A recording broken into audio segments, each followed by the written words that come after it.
അപ്പോൾ ഷാജിയുടെ പുതിയൊരു വീഡിയോ നിങ്ങൾ കണ്ടിട്ടുണ്ടോ? എന്തെല്ലാം കാട്ടിക്കൂട്ടലാണ് അതിൽ. എന്താ നമ്മളെ നാട്ടിലെ ഒരു നിയമങ്ങളെ പേടില്ലാത്തതുകൊണ്ടല്ലേ ഇങ്ങനെ സംഭവിക്കുന്നത്. ഒന്ന് ആലോചിച്ച് നോക്കുക. ഒരു വീട്ടിൽ പോയിട്ട്, ഒരു കുടുംബത്തോട് താമസിക്കുന്ന ഒരു വീട്ടിൽ പോയിട്ടാണ് അവൾ ഈ ചെയ്യുന്നത്. സ്വന്തം വാപ്പൻ്റെ പ്രായമായിക്കന്നെ ഉമ്മൻ്റെയും ഉപ്പൻ്റെയും ഇടയിൽ വെച്ചിട്ട് എന്തൊക്കെ തെറികളാണ് പറയണത്.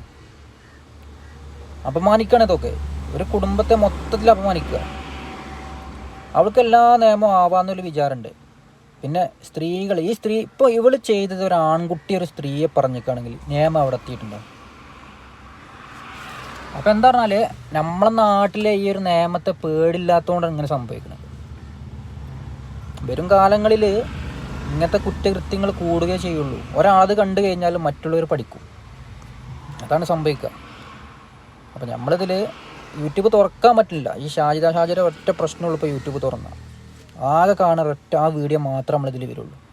അപ്പോൾ യൂട്യൂബർ ഇതിങ്ങനെ സജസ്റ്റ് ചെയ്യണേ, ഇതെന്താ സംഭവം എന്ന് അവർക്ക് തന്നെ അറിയണില്ല. ഇതിപ്പോൾ എത്ര ആൾക്കാർ കുറേ റിപ്പോർട്ടും കാര്യങ്ങളൊക്കെ അടിക്കുന്നുണ്ടെന്നൊക്കെ പറയുന്നുണ്ട്. റിപ്പോർട്ട് അടിച്ചിട്ടൊന്നും കാര്യമൊന്നുമില്ല. എനിക്ക് തോന്നുന്നത് അതാണ്. കുറേ ആൾക്കാർ ഇതിൽ റിപ്പോർട്ട് അടിക്കുന്നുണ്ട്. ഞാൻ കമൻറ്റും കാര്യങ്ങളൊക്കെ കാണുന്നുണ്ട്. കുറേ ആൾക്കാർ കമൻറ്റ് കാണുന്നുണ്ട്, റിപ്പോർട്ട് അടിക്കുന്നുണ്ട്, അവളെ ചാനൽ പോകണില്ല.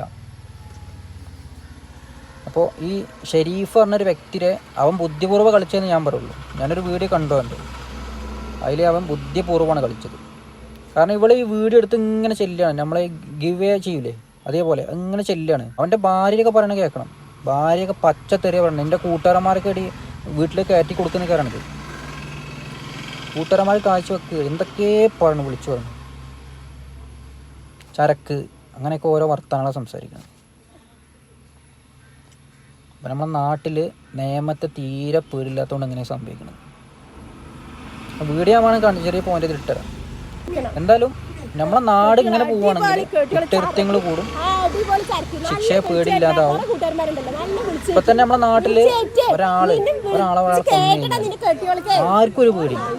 അവനറിയാം ഒരു 5, 6 അല്ലെങ്കിൽ ഒരു വർഷം ജയിലിൽ കടന്നു കഴിഞ്ഞാൽ ഒരു ആൾ സാറാവും. തടിച്ചു കൊടുത്ത് ജയിലിലെ ഫുഡും കാര്യങ്ങളൊക്കെ നല്ല ഒരാഴ്ചയിൽ 2 ദിവസം നല്ല ഫുഡും കാര്യങ്ങളൊക്കെയാണ്. പിന്നെ കറക്റ്റ് കാര്യങ്ങളൊക്കെ ക്രമീകരണമായിട്ടാണ് ജയിലിലെ ഓരോ കാര്യങ്ങളൊക്കെ. അപ്പോൾ അതുകൊണ്ടാണ് കുറ്റകൃത്യങ്ങൾ കൂടുന്നത്. ഇങ്ങനെ പോവുകയാണെങ്കിൽ നമ്മുടെ നാട്ടിൽ പല പ്രശ്നങ്ങളും നമ്മൾ നേരിടേണ്ടി വരും. കണ്ട് ഇപ്പോൾ ഒരാളെ ഇവിടെ നിന്ന് ടച്ച് കഴിഞ്ഞാൽ തിരിഞ്ഞാൽ നോക്കൂല. തല്ലുകൊണ്ട് അവിടെ കിടക്കും, ഓ മരിക്കും അവിടെ, അല്ല ഒന്നും സംഭവിക്കൂല. ഞാൻ ഈ വീഡിയോ ചെയ്ത് പറഞ്ഞാൽ കുറേ പ്രാവശ്യം ഇപ്പോൾ കൈസിൻ്റെ ഒരു വീഡിയോ കണ്ടിരുന്നു. കൈസിൻ്റെ ഓഫീസിലേക്ക് വിളിച്ച എന്തോ ഒരു പ്രശ്നമുള്ള ഒരു വീഡിയോ കണ്ടിരുന്നു. അപ്പോൾ ഇതിന് മുമ്പ് വേറെയും ഒരുപാട് ആൾക്കാരോട്ടിലെ റിയാക്ട് ചെയ്യണ ആരാണോ അവർക്കെതിരെ പ്രശ്നങ്ങളാണ്. കേസ് കൊടുക്കും. മണ്ണാർക്കാട് സ്റ്റേഷനിൽ ഫുള്ള് കേസാണ് പറയുന്നത്. അപ്പോൾ പോലീസുകാരന്മാരല്ല, അവർക്കും ഇത് കണ്ട് മടുത്തിട്ടുണ്ടാവും. ഒരു കേസ് കൊണ്ട് തന്നെ ഇങ്ങനെ ചെല്ലല്ലേ, എത്ര വെച്ചിട്ടാണ് അവരിത് ആക്കുക. അത് നിസാര പ്രശ്നങ്ങളാണ്. ഇതൊക്കെ അങ്ങോട്ടും ഇങ്ങോട്ടും പരിഹരിക്കേണ്ട പ്രശ്നങ്ങളാണ്. റിയാക്ടിങ് വീഡിയോ എന്ന് പറഞ്ഞാൽ എന്താണ്?